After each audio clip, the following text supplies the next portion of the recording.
Welcome back, everyone. Now we'll talk about the guide. Modifications I'm going to make are both by CG Slotcars. They're really easy to do, and the results, night and day difference, at least out here. So let's get to it. Okay, time to disassemble the guide. First of all, just grab a needle nose pliers. I just find that easier. Pop that out. Get rid of that. Then we can go over here to the quick disconnect and just pull that apart. And then we have our two screws. Get those out of here. There we go. And you can just take this assembly now and pop it right out. There we go. For this guide mod, CG Slotcars makes two types. They make A08, A09, rear with guide, front with guide. What does that mean? Well, it means that's where the mounting tabs are located on the chassis.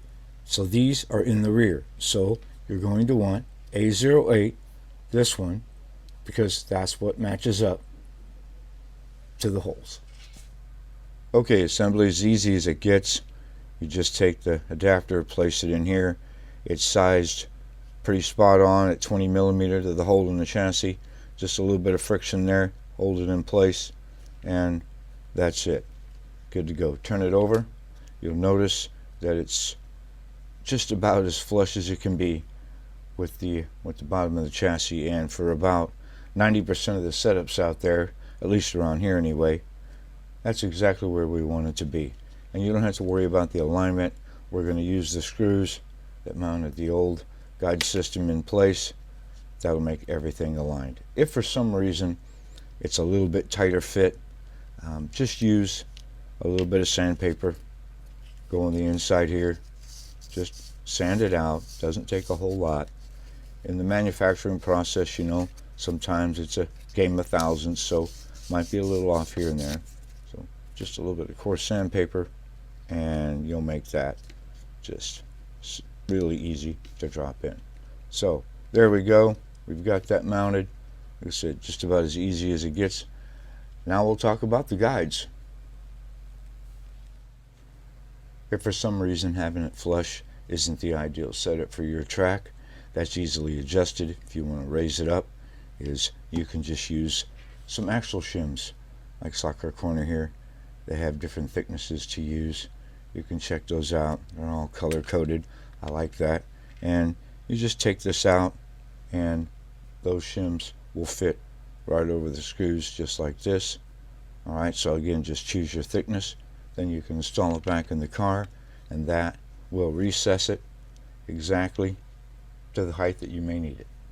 Since these are 3D printed, there might be a little bit of flash molding here on the underside. So you want to clean that up to make sure that it seats cleanly in the chassis. So you can just use some sandpaper, drag it across there. You don't want to go too far, okay? You're just cleaning up the flash molding. So just a little bit of sandpaper by hand and inspect, or you should use an X-Acto blade. Just clean that off, just making sure it's smooth and flush. And now comes the fun part, choosing your guide. This is a subject that can almost never have the one-size-fits-all answer for everyone. Okay, so let me be your guide. Anyway, now CG Slotcars, the guide that comes in the package. Nothing wrong with this guide. It's actually very well done. Has the holes here for the M2 set screws. You have to provide those if you want to mount your wires that way. It comes with a screw, and it's got a 7mm blade. Perfectly adequate for most tracks out there. We'll put one in. We'll try that. Lately, I've liked the slot invasion. For this adapter, this one is the slotted version, and it fits the adapter perfectly. Beautiful. No excess free play, nothing. And the only thing you'll have to do is just adjust the post depth right there. Probably just file it down a little bit. Not a problem. Also, we know Slotting Plus, they make some great guides as well, especially for those with the wood tracks and you don't mind doing a little bit of trimming. These, they fit the adapter again perfectly. Of course, you're going to have to trim, but these are designed to trim. So just a few options as far as braid is concerned. You can see here I've got some examples. We have the tin copper, and then we have the soft braid. You just choose what you like. That's all I can tell you. Out here, I'm probably going to go with the tin copper. We have tin copper braid on the track. This is a good match for it. But you choose whatever works for you. Okay, we have the braid installed in the guide, and the guide installed the adapter, and we have it here on our setup plate.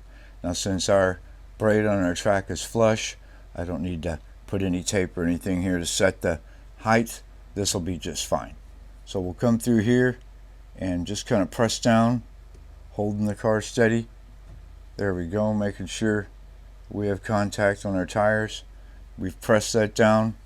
It looks pretty good to me. So we'll bring it up, turn this over, and you can see right there, that's just about as good as it gets. Now, of course, since we moved that down, we're going to have to fine-tune this using, that's right, shims. Slotcar Corner makes shims. A lot of companies do. I like the SEC shims. Come in several different sizes. There, we'll show you a graphic. In this case, I measured that out to be right around 30. We'll use it. We'll put it in there, and then we'll check the height. But let me show you, do my best here to show you this with this angle. You can see the gap here, right? So if you have to, you can just stack the shims however you want to do it. I recommend always using at least one shim, even the smallest one, for good thrust action in between, you know, the guide and the adapter. Always works well for that rotation. But in this case, 30 thousandths. Let me try to press this here, and hopefully you can see it. There. You can just see that distance. So you talk about a game of inches. Our hobby is more thousandths, isn't it? Anyway, I'll install that shim. We'll double check the height, but I think we'll be good to go. As far as wiring options go, if you want to keep your quick disconnect system for your board, that's not an issue. You have plenty of wire to work with. I trimmed this right at the guide, and then I just installed the standard ferrules, which is pretty common, and we'll just mount those right into the guide. You've seen that many times, and you're ready to rock and roll. Myself, I'm going to go ahead and take the wires all the way out, get rid of the board. I'm just going to hardwire. So I'm starting with about a 4-inch piece of 22 gauge silicone coated wire.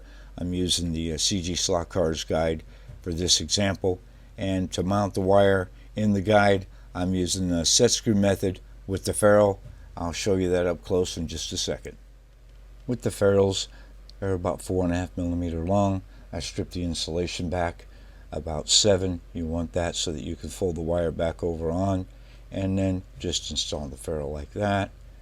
Bring this back to release.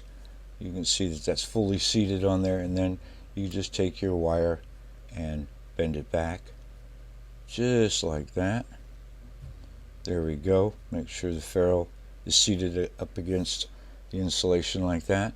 And then what I like to do with this method is I'll just take needle nose pliers and I'll just give it just a slight crimp. There we go. Now we've got a flat spot. We'll get it in the guide. Okay, ready to install in the guide. Keeping one of the flat spots forward there, right there in front of the hole, just like that. Bring it down, and just a little bit of pressure by hand. Now we're going to take the shorter 2 millimeter set screw, the M2. We're going to go right here in front, and just bring it in there, and then you feel it tighten up. You don't want to over tighten. You can crack the bulkhead there, but you can feel it tighten up. There we have it, good to go. You want to use these shorter set screws because you don't want the front of them here. You want them to protrude, and then they will rub on the adapter, so that's why we keep it short. So let's just test fit that.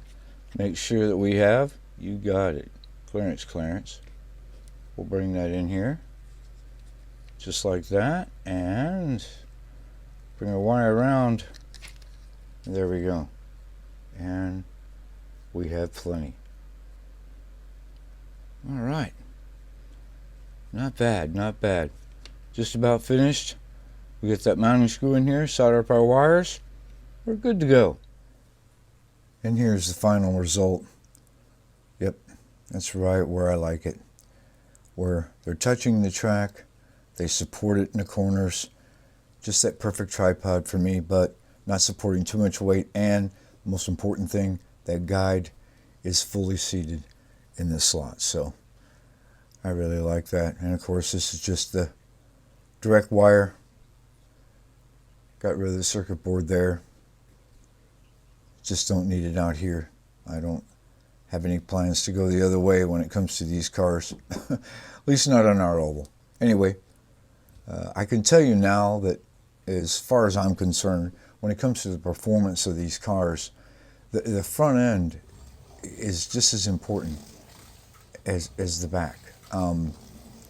You can have all this straight, true, etc., all the power in the world, you can anything you want, but if the front end here is just causing chattering and vibration and etc., you're not getting 100% out of your car, in my opinion anyway.